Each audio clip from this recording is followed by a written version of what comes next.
बिस्मिल्लाहिर्रहमानिर्रहीम। अस्सलामुअलैकुम वरहमतुल्लाहि वबरकातुहू। आज मैं आपको ऐसे बेटों की कहानी सुनाऊंगी जिन्होंने माँ की मैयत पर घर का बंटवारा शुरू कर दिया। तो कहानी शुरू करने से पहले आपसे गुजारिश है कि आप मेरे चैनल हमना वॉइस को ज़रूर सब्सक्राइब करें और साथ दिए गए बेल आइकन को भी लाजमी क्लिक करें ताकि फ्यूचर में आने वाली मज़ीद वीडियोस की अपडेट्स आपको मिलती रहें। मेरी नानी के घर के सामने एक घर है जिसमें 3 बेटे और एक माँ रहती है। बेटों के नाम असद, जमशेद और अरशद है। जमशेद और अरशद बड़े हैं जबकि असद सबसे छोटा है। जमशेद और अरशद दोनों मजदूरी करते हैं जबकि असद कॉलेज में पढ़ता है। असद के अब्बू कैंसर होने की वजह से वफ़ात पा गए थे। असद बहुत छोटा था। असद को तो याद भी नहीं कि कभी उसने अपने अब्बू को देखा होगा। जमशेद और अरशद अपनी अम्मी से प्यार करते हैं और अपनी अम्मी का ख्याल भी रखते थे, लेकिन असद अपने दोनों भाइयों की निस्बत ज़्यादा ख्याल रखता था। वो जब कॉलेज से आता तो सबसे पहले अपनी अम्मी को सलाम करता और उनका हाल पूछता और रात को भी सोने से पहले अपनी अम्मी की टांगें ज़रूर दबाता। वो अपनी अम्मी की हर वक्त खिदमत करता रहता और उसकी अम्मी भी उसे बहुत सारी दुआएं देती। वो कहती, असद, अल्लाह तुम्हें बहुत ज़्यादा देगा कि कभी तुम्हें किसी चीज़ की कमी ना होगी। तो असद कहता, अम्मी, मेरा सब कुछ आप हैं। अगर आपकी दुआएं मेरे साथ होंगी तो इंशाल्लाह मैं ज़रूर कामयाब हो जाऊंगा। असद की अम्मी अपने तीनों बेटों से बराबर का प्यार करती थी, मगर असद की अम्मी असद को ही अपना काबिल बेटा समझती थी। ऐसा नहीं था कि उसके भाइयों की शादी हो चुकी थी इसीलिए वो काबिल ना थे, लेकिन असद के बड़े भाई शुरू से ही थोड़े से लापरवाह थे। असद के दोनों बड़े भाइयों की शादी हो चुकी थी, इसलिए वो अपनी अम्मी के पास ज़्यादा नहीं बैठते थे और अगर कभी उनकी अम्मी उनको कोई काम कह देती तो उनमें से जमशेद कहता, अम्मी, मैं बच्चों को बाहर लेकर जा रहा हूँ, और दूसरा अरशद बोलता, अम्मी, मेरे सर में दर्द है, आप असद को कह दें। असद तो वैसे भी हर वक्त अपनी अम्मी की खिदमत के लिए तैयार रहता था और जब उसकी अम्मी उसे कोई काम कह देती तो असद कितना ही ज़रूरी काम क्यों ना कर रहा होता, सारे काम काज छोड़कर अपनी अम्मी का काम करता। असद अपने भाइयों में सबसे ज़्यादा फरमाबरदार था। असद की अम्मी ज़्यादा किसी से बात ना करती थी।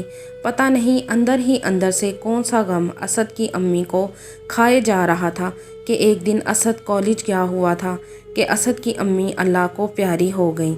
असद जब घर आया और अपनी अम्मी की मैयत को देखा तो वो रोने लगा। असद ऐसे रो रहा था जैसे लड़कियां रोती हैं। असद की अम्मी को जब गुस्ल देने लगे तो असद के भाई घर के बंटवारे की बातें करने लगे। तो असद को अपने भाइयों की बातें सुनकर बहुत गुस्सा आ रहा था। तो असद बोला, भाई, मुझे समझ नहीं आ रही, हमारी अम्मी मर गई हैं और आपको जायदाद के बंटवारे की पड़ी है।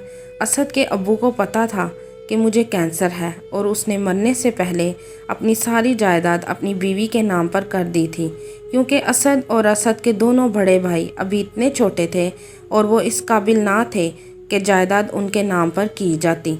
उसी दिन असद के बड़े भाई जमशेद ने और उसकी बीवी ने अरशद और असद को अपने कमरे में बुलाया। जब अरशद और असद जमशेद के कमरे में आए तो जमशेद और उसकी बीवी बोले, हाँ भाई, अब घर का क्या करना है? तो असद बोला, भाईजान, शर्म आनी चाहिए आपको घर की पड़ी है कि आपको हिस्सा मिल जाए।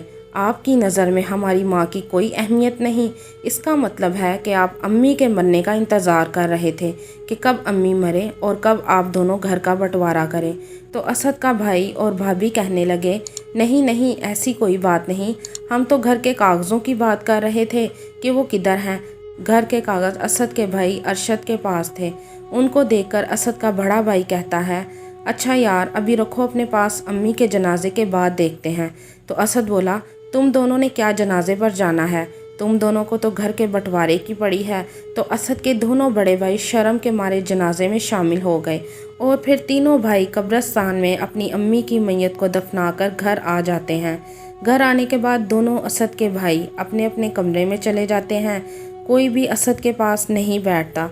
असद अकेला ही अपनी माँ की सोचों में गुम रोता रहता है। अगले दिन जब असद उठा और अपने भाइयों को बोला, चलो भाई, अम्मी की कब्र पर चलें, तो उनमें से एक असद का भाई बोला, असद, मेरे सर में बहुत दर्द है, मैं अभी तक अम्मी के गम से बाहर नहीं निकला और मुझ में हिम्मत नहीं कि मैं अम्मी की कब्र पर जाऊं। تو دوسرا بولا اسد بچے ساری رات تنگ کرتے رہے ہیں، کچھ ان کی وجہ سے اور کچھ امی کا غم مجھے کھائے جا رہا ہے، میں ساری رات سو نہیں سکا، میں پھر کبھی چلا جاؤں گا۔ تو اسد سوچنے لگا کل امی کی میت پر ان کو گھر کے بٹوارے کی پڑی تھی، یہ تو امی کے جنازے پر بھی شامل نہیں ہونا چاہتے تھے، تو امی کی قبر پر کیوں جائیں گے؟ پھر اسد اکیلا اپنی امی کی قبر پر چلا گیا اور ادھر جا کر رونے لگا اور کہنے لگا امی آپ مجھے دعا دیتی تھیں کہ اللہ تجھے اتنا دے گا کہ کبھی کسی چیز کی کمی نہ ہوگی۔ امی میرا آپ کے بغیر دل نہیں لگ رہا، میرے بھائیوں نے مجھ سے منہ موڑ لیا، ان کو تو گھر کے بٹوارے کی پڑی ہے۔ تو قبرستان میں ایک آدمی کھڑا اسد کی باتیں سن رہا ہوتا ہے۔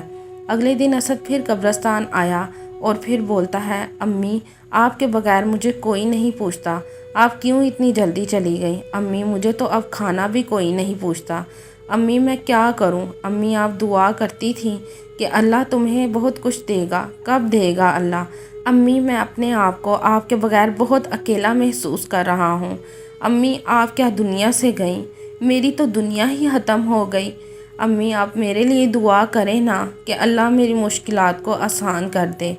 اسد کی باتیں آج پھر وہی آدمی سن رہا تھا جو ایک دن پہلے سن رہا تھا۔ وہ آدمی اسد کے پاس آیا اور اس سے پوچھا کہ تم کس سے باتیں کر رہے ہو؟ تو اسد بولا اپنی امی سے۔ تو اس آدمی نے کہا کہاں ہے تمہاری امی؟ تو اسد بولا اس قبر میں۔ تو وہ آدمی بولا تم اپنی مری ہوئی ماں سے باتیں کر رہے ہو؟ تو اسد بولا ماں مرنے کے بعد اپنے بچوں کی بات سن سکتی ہے، اور میری امی بھی مجھے سن رہی ہے اور میری بات کا جواب بھی دیتی ہے۔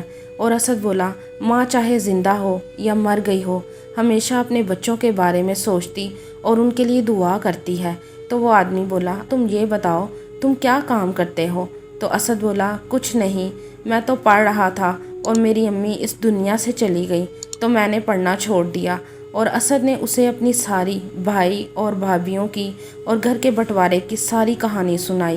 اس آدمی کو اسد کی کہانی سن کر بہت دکھ ہوا۔ پھر اس آدمی نے پوچھا اچھا یہ بتاؤ تم کتنا پڑھے ہو؟ تو اسد بولا میں نے ایف اے کیا ہے۔ اس آدمی نے اسد کو اپنا کارڈ دیا اور اپنے آفس آنے کو کہا۔ اگلے دن اسد اس آدمی کے آفس میں چلا گیا۔ اس آدمی نے اسد کو اپنی کمپنی میں سپروائزر کی نوکری دی تھی۔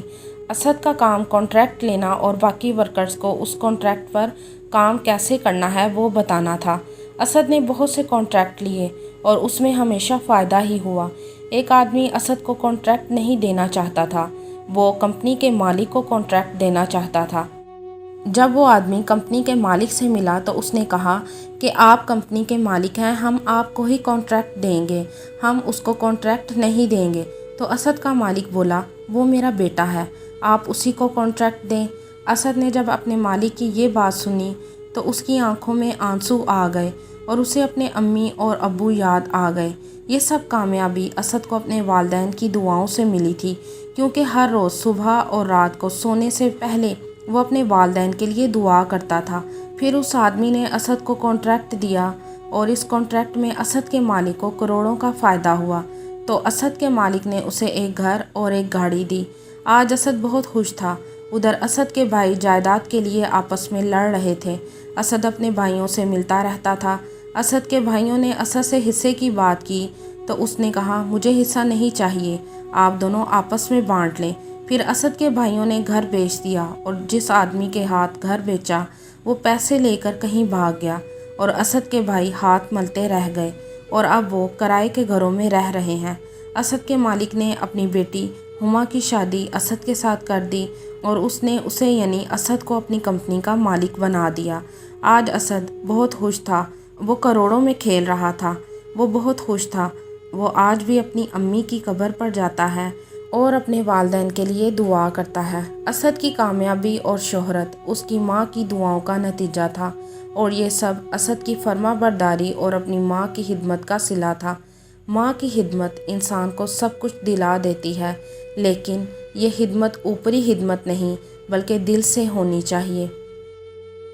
اللہ تعالی ہم سب کو بھی اپنے والدین کی فرما برداری اور خدمت کی توفیق عطا فرمائے، آمین ثم آمین۔ آپ کو یہ کہانی کیسی لگی کمنٹ میں ضرور بتائیے گا۔